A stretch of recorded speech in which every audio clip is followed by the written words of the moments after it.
Hello everyone. In this lecture we are going to talk about plasmids, one very important bacterial constituent, plasmid. So let us start.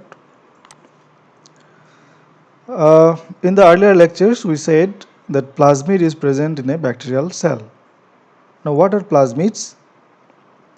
These plasmids are extrachromosomal, covalently closed circular double-stranded DNA molecule. Now in a bacterial cell we have chromosome, which is naked. In addition to the chromosome, which is the genomic DNA, there is some extra DNA present in a bacterial cell. This extra DNA is called as plasmid. The size of the plasmid varies from 1 kilobase pair to more than 400 kilobase pairs. Now this plasmid is usually covalently closed and circular molecule, DNA molecule.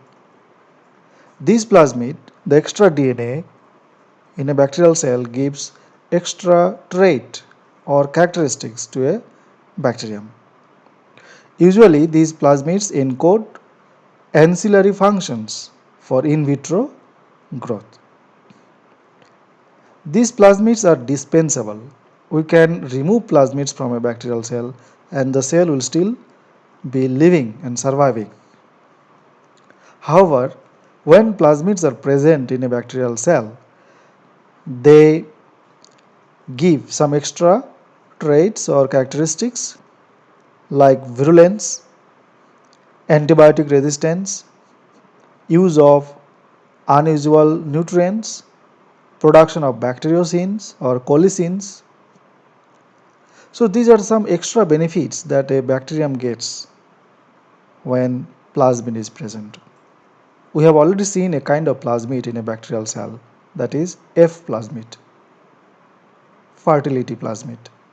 When F plasmid is present, the bacterium can take part in conjugation as donor, as the male partner, and the bacterial cells can transfer DNA from one cell to another. So these plasmids are self-replicating genetic units. Under electron microscopes, they appear like this. Okay, as we see in the right hand side photograph. These plasmids replicate every time a host cell divides during binary fission. Otherwise, the plasmids will be lost. So this plasmid DNA replicates and they also go for partitioning. So if one plasmid is present in a bacterial cell, then that plasmid will replicate and will become two copies, and during binary fission, one copy will go to each daughter cell. So DNA replication followed by partitioning. These two are very important to maintain the continuity of plasmid in a bacterial population. There are some plasmids which are present in many numbers in a cell. They are called high copy number plasmids. Usually high copy number plasmids are small in size and low copy number plasmids are large in size. Partitioning, when it happens, it is strictly controlled for low copy number plasmids. But for high copy number plasmids, this partitioning is not strictly controlled. Because they are present in very high number, low copy number plasmids may get lost if the partitioning is not followed well, is not controlled well. But for replication of plasmid, host cell functions are required. Copy number is regulated by initiation of plasmid replication. There may be many types of plasmid in a given bacterial cell. They may be compatible or they may be incompatible. Some plasmids are incompatible because they cannot exist together in a bacterial cell. They interfere with each other's replication. So incompatible plasmids cannot be found in a given cell. So if we see a variety of plasmids present in a bacterial cell and they are inherited as the bacteria multiply from generation to generation, that means the plasmids are compatible. These plasmids, where they occur?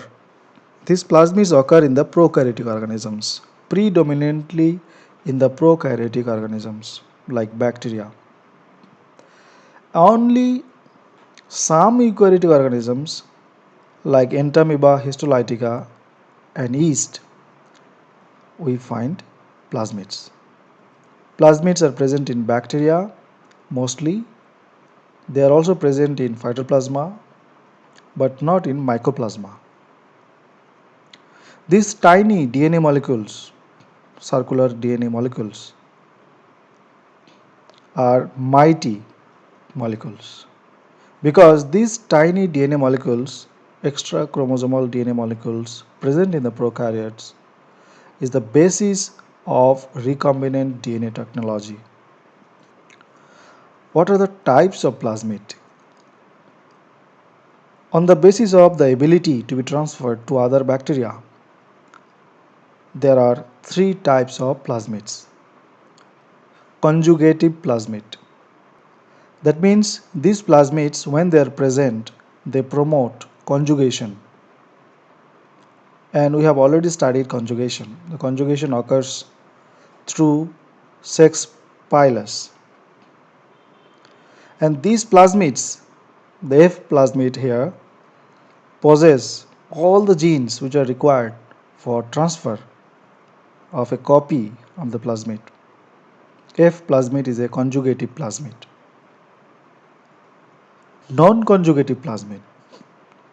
They do not initiate conjugation, but they can be transferred to other bacterial cells with the help of conjugative plasmids. And the third category is mobilizable plasmids. It is an intermediate class of plasmids. They carry only a subset of genes required for transfer, but they depend on other plasmids. These plasmids can parasitize another plasmid, transferring at high frequency in the presence of a conjugative plasmid. On the basis of functions, plasmids can be of different types, like F plasmid or fertility plasmids. They give fertility function to the bacterial cell where they exist. They contain the genes for formation of pilus. They are self-transmissible. They are about 100 kilobase long. So, promotion of conjugation is a function of a plasmid.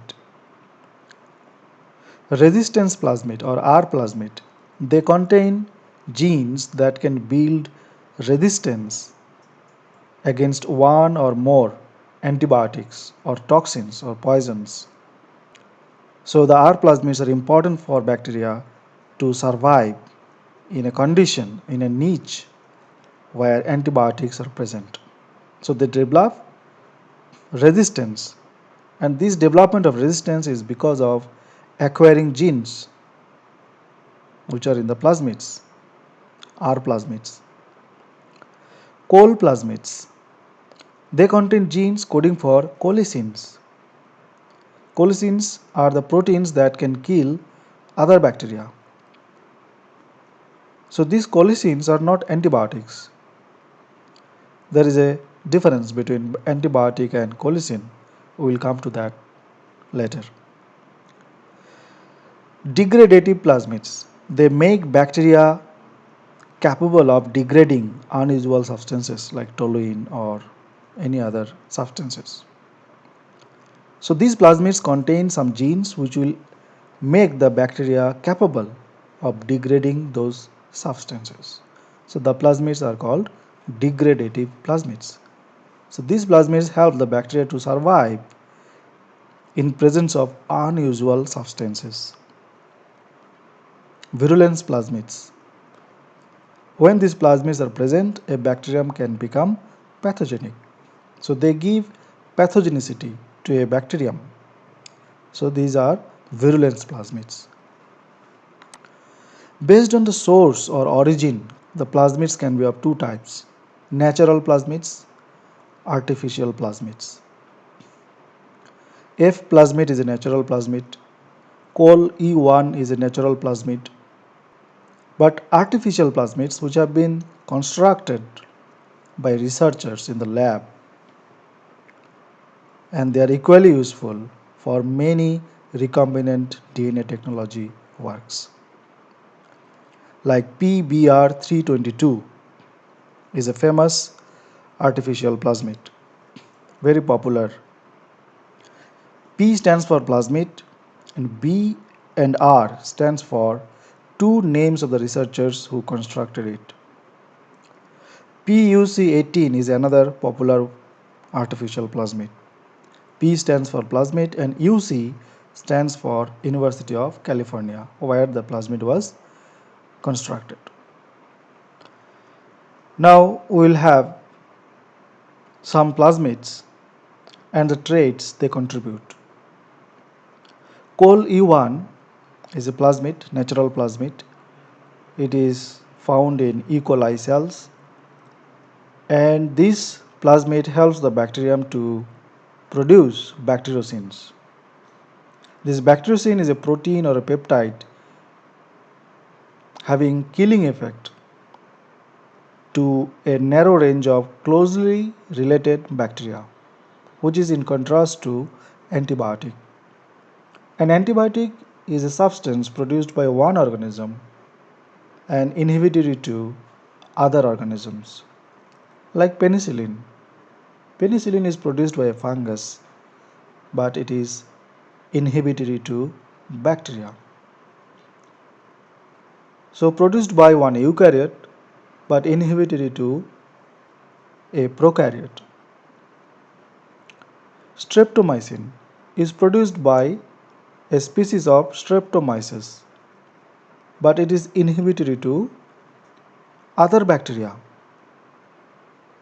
gram-negative bacteria. But in case of bacteriocins, these are produced by E. coli cells, but these are effective against related, closely related E. coli cells only. TOL, tall plasmid, it occurs in Pseudomonas putida. It gives the bacterium Pseudomonas putida a trait, a character of degrading toluene and benzoic acid. We have studied earlier that Pseudomonas putida is the first patented genetically modified organism. TI plasmid, it is also a natural plasmid. Agrobacterium tumefaciens is the pathogen, bacterial pathogen, which causes tumor or gall formation in plants. This plasmid offers the pathogenic function to Agrobacterium. Agrobacterium can transfer this part of the TI plasmid to a plant.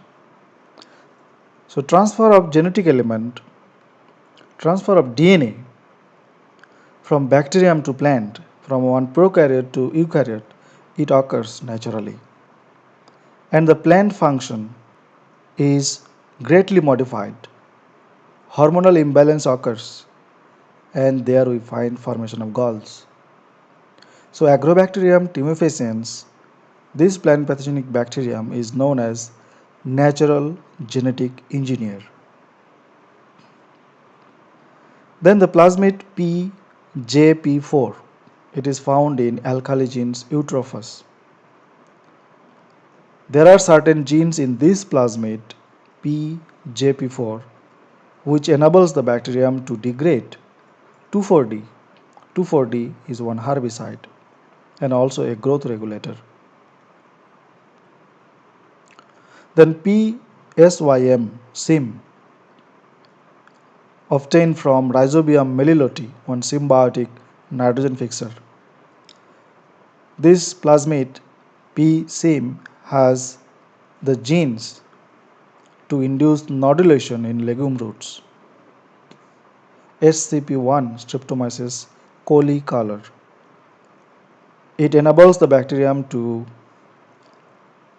produce an antibiotic methylenomycin biosynthesis.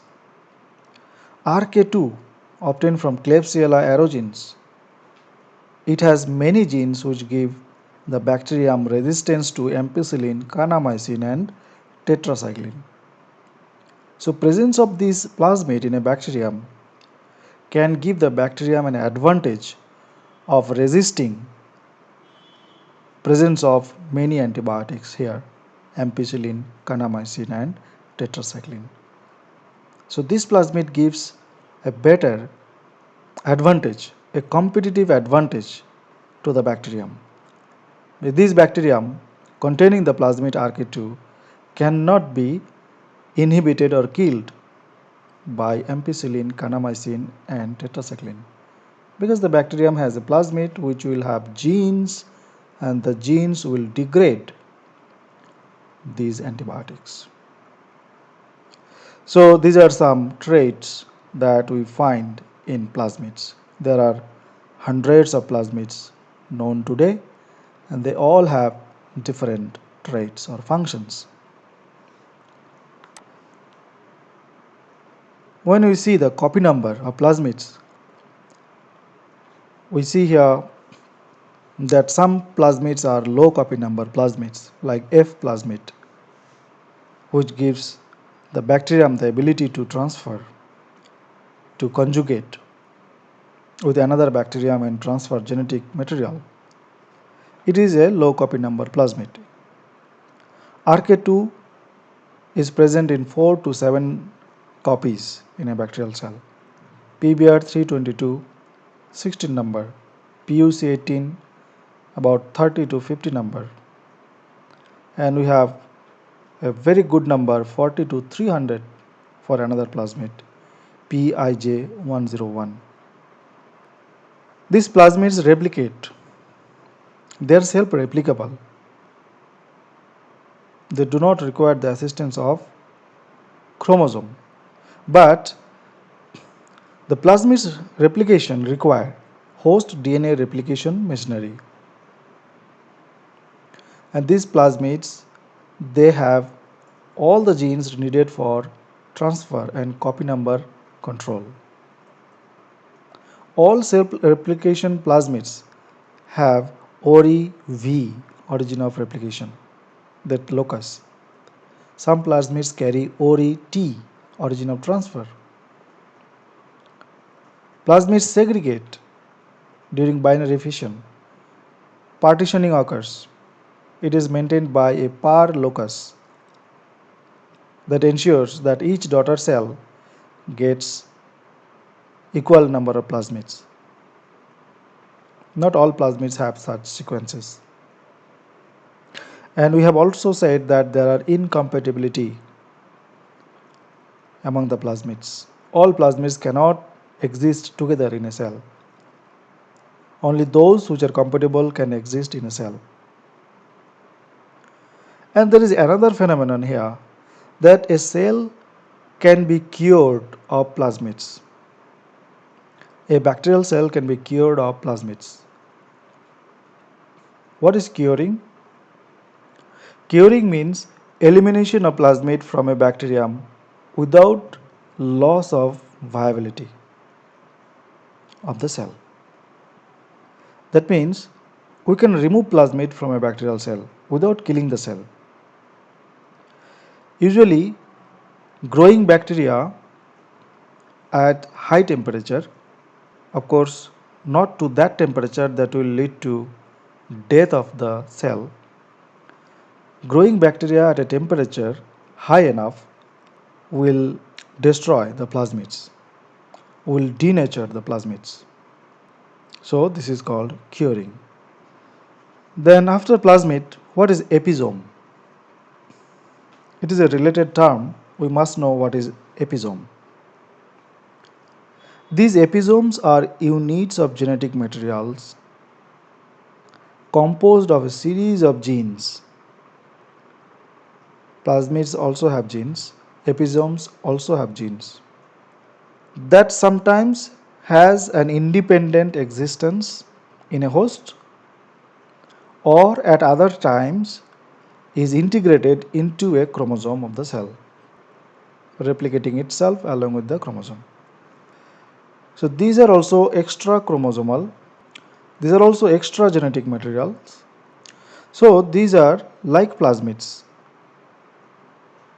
They can exist independently in the cell or they can be integrated into the chromosome of the host cell. These episomes exist in all organisms. The term episome is a very broad term. Episome covers, the meaning of the term episome covers plasmids also. Now in narrow sense we use the term plasmid, which are extrachromosomal covalently closed circular DNA. And we have seen the types of plasmids already. In bacteria, episomes are there. What are those episomes in bacteria? Number one, viruses. The bacteriophages which attack and kill bacteria.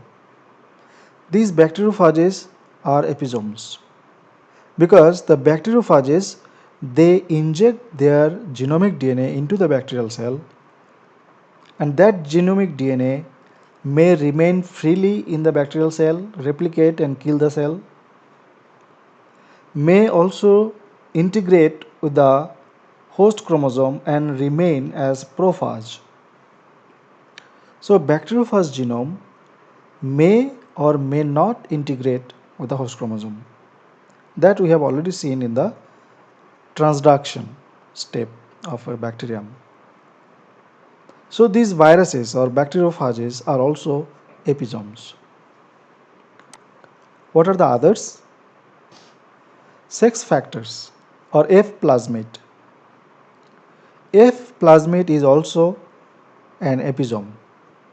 F plasmid may present in the cell freely, and F plasmid can also integrate with the chromosome of the host bacterium, forming HFR, high frequency recombinants.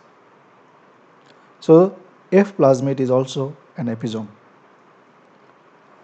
And in general, plasmids are also episomes because plasmids can remain freely in the cell and also can be integrated into a chromosome. Then we have a new thing here called transposons.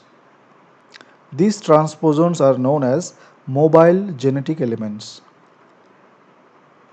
Perhaps you know that these mobile genetic elements were discovered by Barbara McClintock in maize.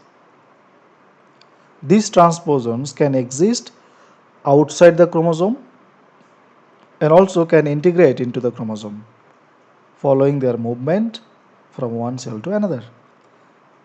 So these transposons are present in the eukaryotic cell and also in the prokaryotes.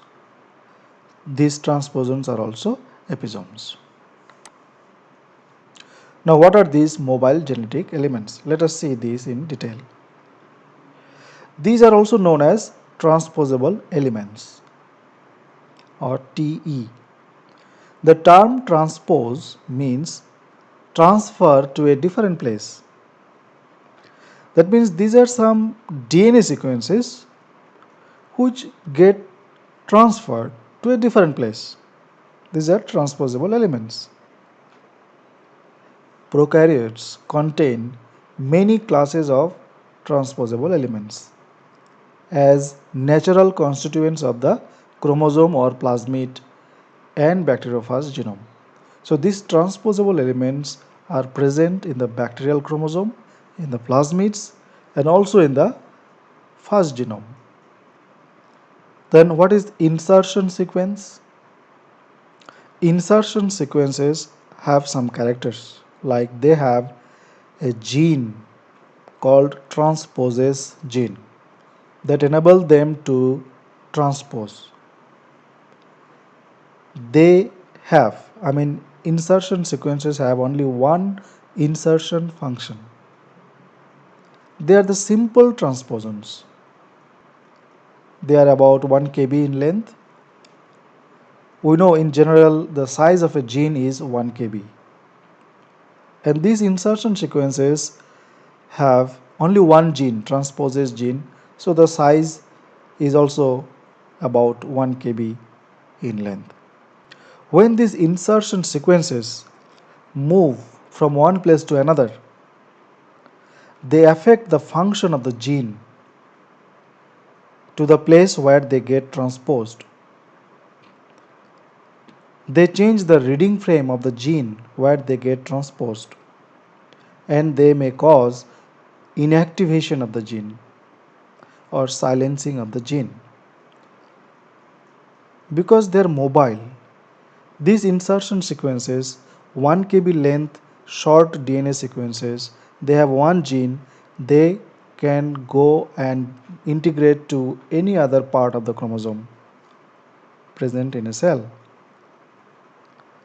So when they change position, when they change locus, when they change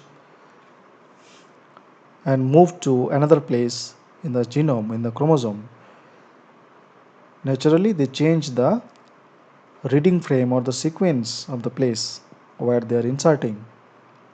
So it causes mutation. This mutation may lead to complete silencing of the gene as well. Because sequence of the gene changes, so the silencing occurs. Now what are these insertion sequences? They have only one gene, I've said, transposase gene. It is here in the middle. So this is a stretch of DNA, and here we have one insertion sequence. This is simple transposon.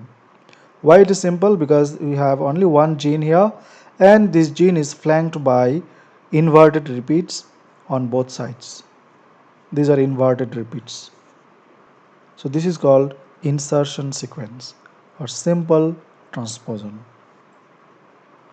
What is composite transposon? These are large, quite large, about 10 kb in size. They contain many genes other than transposase. Now in a composite transposon, there are insertion sequences within them.